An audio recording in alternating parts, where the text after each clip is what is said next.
21वीं सदी में घोड़े पर बाराती चढ़ने पर किसी मुसलमान ने रोका था क्या? मैं भाजपा के नेताओं से और संघ के नेताओं से टोपी वाला भी सर झुका के जय श्री राम बोलेगा और जाग उठेगा हिंदू तो ये अंजाम बोलेगा और जय श्री राम। राजेंद्र गौतम और दूसरों को निशाना बना रहे हैं। उनसे मैं पूछना चाहता हूं, किस मुसलमान ने आपके बारात को चढ़ने को रोका? आपने रोका था, आपने रोका। हिंदू राष्ट्र कहने वालों ने रोका। घड़ा में पानी पीने से आपने रोका। आप घोड़ी चढ़ने से आपने रोका। मोछ रखने से आपने रोका। आप रोक रहे हैं, आप परेशान कर रहे हैं, आप आरोप। इतनी बेशर्मी, इतना बेलज्ज, इस तरह से टीवी डिबेट पर, नेशनल चैनल पर गौरव भाटिया आकर कह रहे हैं। अगर ब्राह्मणों से अकबर की तरह हम तालमेल कर लिए होते, बाबर की तरह कर लिए होते, शाहजहां और क्या कहते हैं सलीम की तरह और दारा शिकोह औरंगजेब की तरह कर लिए होते तो शायद हमारा विरोध ना होता। ये बात बोल रहा हूं ना, औरंगजेब का भी नाम मैं ले लिया हूं ना। भारत में नारा लग गया, अंग्रेजों भारत छोड़ो। मैं पूछना चाहता हूं, मुगलों भारत छोड़ो का नारा क्यों नहीं लगा? जबकि 300-350 साल मुगल रहे। ऐबक भारत छोड़ो क्यों नहीं लगा? तुगलक भारत छोड़ो क्यों नहीं लगा? बलबन भारत छोड़ो क्यों नहीं लगा? खिलजी भारत छोड़ो क्यों नहीं लगा? अल्तमश भारत छोड़ो, गुलाम वंश भारत छोड़ो क्यों नहीं लगा साहब? अकबर भारत छोड़ो क्यों नहीं? शाहजहां भारत छोड़ो क्यों नहीं? औरंगजेब भारत छोड़ो। मैं बेशर्म नेशनल मीडिया पर, जिसको चाहिए था इस मुद्दे पर लगातार बहस होनी चाहिए थी, उस पर आकर बोलता है मैं बापू को फादर ऑफ नेशन नहीं मानता। पर गाली दी गई है मुसलमानों को कि इस देश में जनसंख्या वृद्धि के कारण तुम हो, महंगाई के कारण तुम हो, बेरोजगारी के कारण तुम हो, ये मुसलमानों को कहा जा रहा है। देखिए, भारत को समझने के लिए प्राचीन इतिहास, मध्यकालीन इतिहास और आधुनिक इतिहास, 3 इतिहास होते हैं। तीनों इतिहासों को जब तक पूरी तरह से गहराई में जाकर नहीं पढ़ा जाएगा तो भारत की वास्तविकता को नहीं समझा जा सकता। दुर्भाग्य से भारत में टीवी चैनलों पर बैठने वाले लोगों, जिसमें आप, जब मैं बोलूँगा तो आप कहेंगे आप भी जाते हैं, तो मैं भी शामिल कर लेता हूँ पहले ही। टीवी चैनलों पर बैठने वाले लोग, अखबारों में आर्टिकल लिखने वाले लोग और मंचों पर भाषण देने वाले लोग, भारत में कहीं कहीं गिने चुने इक्के दुक्के ऐसे इतिहासकार या जानकार मिलते हैं जो भारत को गहराई से समझते हैं, यानी कि प्राचीन इतिहास, मध्यकालीन और आधुनिक इतिहास, तीनों इतिहास पर जिनकी पकड़। मैं फिर कह रहा हूं कि भारत आस्थाओं का देश है, मान्यताओं का देश है, परंपराओं का देश है और इन आस्थाओं, मान्यताओं, परंपराओं के का ही नाम हिंदू है। और आस्थाएं और परंपराएं समय के साथ बदलती रहती है, इस बात को कोई बोलेगा नहीं, मैं कह रहा हूं। और ये केवल हिंदुओं में नहीं, आज मैं बहैसियत मुसलमान अगर आपके सामने खड़ा हूं तो मैं ये कह सकता हूं, और मेरे व्यूवर जो आपके व्यूवर हैं वो भी जब अपने बाप दादाओं से कहानी पूछेंगे तो बहुत सारी परंपराएं जो मुसलमानों में भी थीं, पाई जाती थीं कसरत से, मौत के वक्त, पैदा होने के वक्त, शादी के वक्त, दूसरे तमाम जिसको रसूम हम कहते हैं, जो रस्म व रिवाज जिसे हम कहते हैं, उसमें भी तब्दीली आई है, बदलाव आया है और उसको भी लोगों ने छोड़ा है। तो ऐसे में अगर कोई रस्म व रिवाज को छोड़ता है और डंके की चोट पर छोड़ता है, रस्म रिवाज नहीं, धर्म ही छोड़ दिया उन्होंने। वो धर्म, फिर वही बात, जिस धर्म को आप धर्म कह रहे हैं वो दरअसल रस्म रिवाज परंपरा है। हिंदू धर्म के बड़े विद्वानों से जब आप पूछेंगे, अभी मोहन भागवत जी छोड़िए, सबसे बड़े विद्वान तो अभी भारत में मोहन भागवत हैं, क्योंकि राष्ट्रपिता भी बन चुके हैं, राष्ट्र ऋषि भी बन चुके हैं, ठीक है। और राष्ट्रपिता के पुत्र भी बहुत बड़े विद्वान हैं, वो भी कई इमामों के इमाम हैं भाई। तो ऐसे में मोहन भागवत जी ने स्वयं ये कहा कि हिंदू कोई धर्म नहीं है, ये परंपरा है और भारत का सभी व्यक्ति हिंदू है, इसीलिए हिंदू राष्ट्र है, ये तर्क है उनका।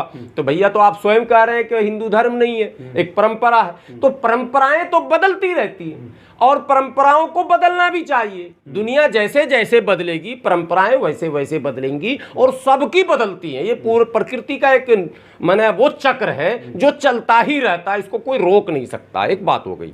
अब अगर धर्म मानते हैं तो दो दृष्टिकोण है। मानवता और इंसानियत के नाते सब स्वतंत्र है, वो अपनी आस्था जिस पर चाहे प्रकट करे। एक बात, ये मानवता की बात हुई। वो सारे इंसान स्वतंत्र हैं कि वो ये अध्ययन करें कि धरती गोल है या चिपटी है, वो ये अध्ययन करें कि आकाश से सूरज की दूरी कितनी है।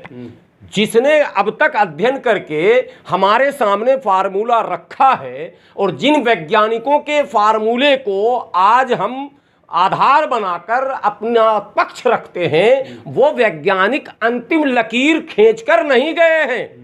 अभी इश्क के इम्तहान और भी हैं और सितारों के आगे जहां और भी हैं। इसलिए कोई अगर ये कहता है कि न्यूटन ने कह दिया, अल्बर्ट आइंस्टाइन ने कह दिया और फलां ने कह दिया, नो नो नो नो, अभी तो कितने भी न्यूटन पैदा होने वाले हैं, कितने आइंस्टाइन पैदा होने वाले हैं और कितने ऐसे वैज्ञानिक और फार्मूले आने वाले हैं जो कई पुरानी परंपराओं, पुरानी मान्यताओं और पुरानी तमाम थ्योरीज को रिजेक्ट करने वाले हैं। तो उनका क्या करेंगे? उनकी हत्या कर देंगे क्या? उनका विरोध कर देंगे क्या? वो रिजेक्ट करेंगे। और सब मैं राजेंद्र पाल गौतम को मैं वही ला मैं बिल्कुल मैं बता रहा हूं, हमारे पूर्वजों ने, पहले मैं अपने से शुरू करता हूं, हमारे पूर्वजों ने भी उन परंपराओं को त्यागा था। आज से 500 साल पहले, 700 साल पहले, 800 साल पहले भारत में अधिकांश लोग धरती की पूजा, आकाश की पूजा, फिर क्या कहते हैं, पहाड़ की पूजा, सूरज की पूजा, प्रकृति की पूजा, पेड़ की पूजा, सांप की पूजा, शेर की पूजा इत्यादि इत्यादि, शक्ति की भक्ति, ये एक परंपरा थी। धीरे धीरे एक नई थ्योरी आई, उसी थ्योरी का नाम इस्लाम भी है, बौद्धिज्म भी है, क्रिश्चियनिटी भी है, जैनिज्म भी है। ये तमाम थ्योरीज हैं जो आए, उसको एक्सपेरिमेंट किया गया। अब ये बात असल मुद्दा है कि एक्सपेरिमेंट में सिद्ध करने में कौन ज्यादा सफल हुआ। अगर क्रिश्चियनिटी सफल हुई तो दुनिया के अधिकांश लोगों ने क्रिश्चियनिटी को स्वीकार किया, इस्लाम सफल हुआ तो दुनिया के अधिकांश लोगों ने इस्लाम को स्वीकार किया, बौद्धिज्म सफल हुआ तो दुनिया के लोग बौद्धिज्म की तरफ जा रहे हैं। तो सारे लोग प्रकृति के नियमों के अनुसार स्वतंत्र हैं। उनको आप कहेंगे नहीं मेरे नियम को मानो, तो वो कहेगा आप सिद्ध करके दिखाओ, एक्सपेरिमेंट करके दिखाओ। यही फार्मूला होता। आप यदि सिद्ध करेंगे तो वो मानेगा, और उसके आपके सिद्ध करने के फार्मूले को काट कर, रिजेक्ट कर, वो उससे बेहतर फार्मूला अगर आपको दे देगा तो आपको स्वीकार करना होगा। धर्म का यही खेल है। इस्लाम जब भारत में आया तो उसने एक्सपेरिमेंट किया, भेदभाव, छुआछूत, ऊंच नीच, अगड़ा पिछड़ा, मानवता के नाम पर किसी को कलंकित करना, अपमानित करना, उसे क्या कहते हैं, इंसानियत के जो क्या कहते हैं मकाम हैं, उससे उसको पीछे ढकेल देना। जीतन राम मांझी हिंदू है या नहीं है, पहले ये भाजपा के लोग जवाब दें, है या नहीं है वो जवाब दें। जीतन राम मांझी जब गए मंदिर से निकले, गंगा जल से उसका शुद्धिकरण किया गया, यानी गंगा जल जीतन राम मांझी से पवित्र है। उस गंगा जल जिसमें हजारों लाखों करोड़ों मल रोज प्रवाहित होते हैं, और वो जीतन राम मांझी जो रोज सुबह में 4 बार नहाता होगा, बगैर नहाए कपड़ा पहनता नहीं होगा, साफ रहता होगा, और साफ तो रहते ही है वो, और वो मुख्यमंत्री है साहब बिहार के, और मंदिर जहाँ प्रवेश पर मंदिर धुलाया गया। अखिलेश यादव बंगला खाली करते हैं चुनाव हारने के बाद, गंगा जल से टोटी, पहले तो टोटी चोर कहकर पूरा रिनोवेशन किया गया उस सीएम हाउस का, ठीक है। और आप इससे पहले हमारे महामहिम राष्ट्रपति थे रामनाथ कोविंद, सीढ़ी पे खड़ा कर दिया गया। और भारत के उप प्रधानमंत्री, बिहार के सासाराम के सांसद, जिनकी बेटी लोकसभा स्पीकर रह चुकी, मीरा कुमार के पिता से बड़ा कोई दलित नेता स्वतंत्र भारत में नहीं था। क्या हुआ आपको पता है? वो भी एक मूर्ति का अनावरण करने गए थे, जैसे वो अनावरण करके हटे, उस मूर्ति को भी गंगा जल से धोया गया। ये मुसलमानों ने नहीं किया ना, मैं ये कह रहा हूँ, मुसलमानों ने तो अपने सभी भाइयों को गले लगाया, और उसकी कीमत भी हम चुका रहे हैं, उसका खमियाजा भी हम भुगत रहे हैं। अगर ब्राह्मणों से अकबर की तरह हम तालमेल कर लिए होते, बाबर की तरह कर लिए होते, शाहजहां और क्या कहते हैं सलीम की तरह, और दारा शिकोह औरंगजेब की तरह कर लिए होते, तो शायद हमारा विरोध ना होता। ये बात बोल रहा हूँ ना, औरंगजेब का भी नाम मैं ले लिया हूँ ना।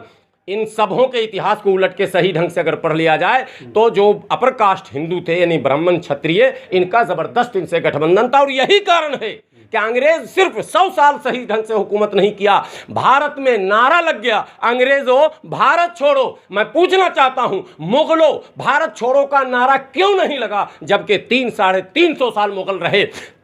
ऐबक भारत छोड़ो क्यों नहीं लगा, तुगलक भारत छोड़ो क्यों नहीं लगा, बलबन भारत छोड़ो क्यों नहीं लगा, खिलजी भारत छोड़ो क्यों नहीं लगा, अल्तमश भारत छोड़ो, गुलाम वंश भारत छोड़ो क्यों नहीं लगा साहब, अकबर भारत छोड़ो क्यों नहीं, शाहजहां भारत छोड़ो क्यों नहीं, औरंगजेब भारत छोड़ो। मैं चैलेंज करता हूं भारतीय जनता पार्टी के तमाम इतिहासकारों को, पूरी दुनिया के किसी किताब में एक लाइन लिखा दिखा दो कि मुगलों भारत छोड़ो का नारा है, औरंगजेबो भारत छोड़ो का नारा है, तो मैं आपके सारे थ्योरी को स्वीकार करूंगा। लेकिन नहीं है, क्योंकि वहां आपका गठबंधन था। और ज्यों असल इस्लाम आया, ज्यों भेदभाव रहित ऊंच नीच छुआछूत के खिलाफ हम लोगों ने आंदोलन किया, हम लोगों ने बाबा साहब का साथ दिया। बाबा साहब से पहले पेरियार, माता सावित्रीबाई, इतिहास साक्षी है, जब माता सावित्रीबाई फूले शिक्षा देने के लिए निकलती हैं अपने समाज को, तो यही वो सामंती, यही वो मनुवादी उनके ऊपर गोबर फेंकते हैं। महिला सम्मान तब नहीं पता था आपको, आपके धर्म में महिला सम्मान नहीं था क्या? तब आपने उस महिला जो माता के नाम से आज जानी जाती है सावित्रीबाई फूले, आपने गोबर और कीचड़ फेंका, महिलाओं को आपने अपमानित किया। तब फातिमा शेख नाम की महिला मैदान में आती है और कहती है नहीं, हमारा धर्म सम्मान, समता, स्वाभिमान और बराबरी का पाठ पढ़ाता है, इसलिए कोई भी व्यक्ति सावित्रीबाई फूले को अपमानित नहीं कर सकता है। और मैं बता रहा हूँ, माता सावित्रीबाई फूले तभी शिक्षा दे पाई जब फातिमा शेख मैदान में। इतिहास उसी की सज़ा हम भुगत रहे हैं। आज ब्राह्मण इस्लाम को इसलिए टारगेट कर रहे हैं कि इस्लाम ने सावित्रीबाई फूले पैदा कर दिया, इस्लाम ने अंबेडकर पैदा कर दिया, इस्लाम ने काशीराम पैदा, मुसलमानों ने पैदा किया। मैं बता रहा हूँ, दलित मुसलमान करो विचार, कब तक सहोगे अत्याचार? काशीराम ने नारा दिया था, तो काशीराम ने कहा था तिलक तराजू, हमने नहीं कहा था भाई। आपके हिसाब से मुसलमान गुलाम नहीं बनेगा, दादागिरी दिखाएगा, संविधान के नहीं, खिलाफ क्यों बोलेगा, सर्तन से जुदा करेगा? नहीं, कौन सर्तन से जुदा? बताइए। सोम कह रहे हैं हिंदू अब शस्त्र उठा लें, सर्तन से जुदा। संगीत सोम के पूरे रिकॉर्ड को उठाकर देखिए, और बड़े इंसाफ की बात है, टीवी चैनल नहीं चलाएगा। अभी पश्चिम बंगाल के पूजा पंडाल में, कोलकाता में एक दुर्गा माँ का पंडाल था, उसमें गांधी जी को असुर बनाया गया, और जो आयोजक था, असुर मतलब समझते हो, महिषासुर, जिसको दुर्गा माता जो है भाला से राक्षस वध करते हैं, यानी गांधी जी को राक्षस का रूप में दिखाया गया। और जो आयोजक जो थे वो कैमरे पर, नेशनल मीडिया पर, बेशर्म नेशनल मीडिया पर, जिसको चाहिए था इस मुद्दे पर लगातार बहस होनी चाहिए थी, उस पर आकर बोलता है मैं बापू को फादर ऑफ नेशन नहीं मानता, उसका तो इससे भी बुरा अंजाम, यानी राक्षस से भी बुरा अंजाम होना चाहिए।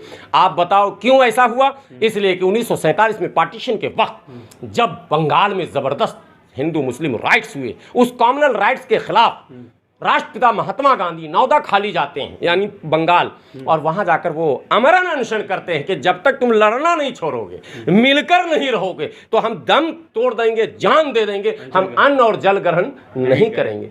इस बापू का ये एहसान है भारत के उन तमाम शांति प्रिय लोगों के ऊपर।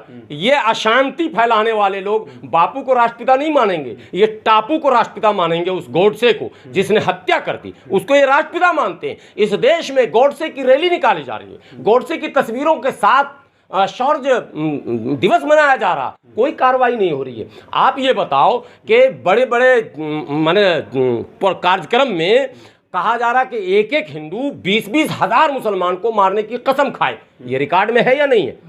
क्या कार्रवाई हो रही है? कौन सर्तन से जुदा कर रहा है? मैंने टीवी चैनल पर कहा था, जो उदयपुर में घटना घटी थी, जोधपुर, कहाँ? उदयपुर। मैंने कहा था ये प्रायोजित लोग हैं। मैं पूछना चाहता हूँ उसको फांसी कब पड़ेगी? सार्वजनिक फांसी कब दिया जाएगा? काला कपड़ा ढककर नहीं, मैं नहीं मांग मेरी, आप इसको दिखाइए। ये जो काला कपड़ा ढककर दिया जाता है, सरकार की चालों को आप लोग क्या समझेंगे? कौन है उस काले कपड़े में? किसको आप लटका रहे हैं? क्या पता आपका मैच फिक्स है, तुम ऐसा करो, तुमको पैसे भी देंगे, जेल भेजेंगे और जेल से गायब कर देंगे। तुम्हें नेपाल जाकर जी लेना, 5 करोड़ रुपया दे रहे हैं, आपको 5 करोड़ मिलेगा, आप खुद ही नेपाल चले जाइएगा। यही तो हो रहा आजकल। करेगा कोई, लटकेगा कोई।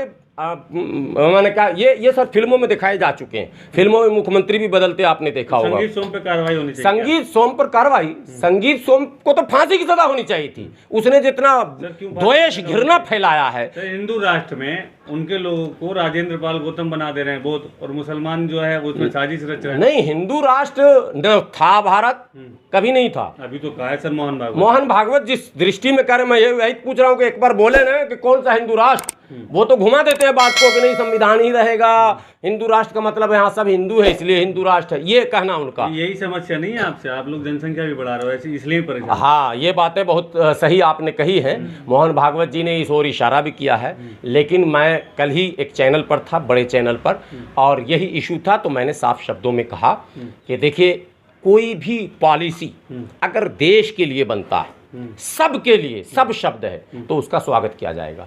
किसी पॉलिसी को बनाते वक्त अगर आपने उसका एंगल मुसलमान की तरफ घुमा दिया, जिंदगी भर विवाद होगा। दरअसल आपको पॉलिसी बनानी नहीं है, विवाद ही खड़ा करना, आपको विवाद खड़ा करना है। मैंने कहा कि जो मोहन भागवत जी आज कह रहे हैं, जो मोहन भागवत जी आज कह रहे हैं कि समग्रता के साथ और सब मन को समाहित करके एक मैंने फैमिली प्लानिंग की पॉलिसी बनाई जाए, मैंने कहा उसी मोहन भागवत जी के चेले मानने वाले इसी पार्लियामेंट के सामने जंतर मंतर पर बैनर लगाकर और पोस्टर लगाकर और मंच लगाकर भाषण दे रहे हैं कि जनसंख्या वृद्धि का कारण केवल और केवल मुस्लिम है, और गाली दी गई है।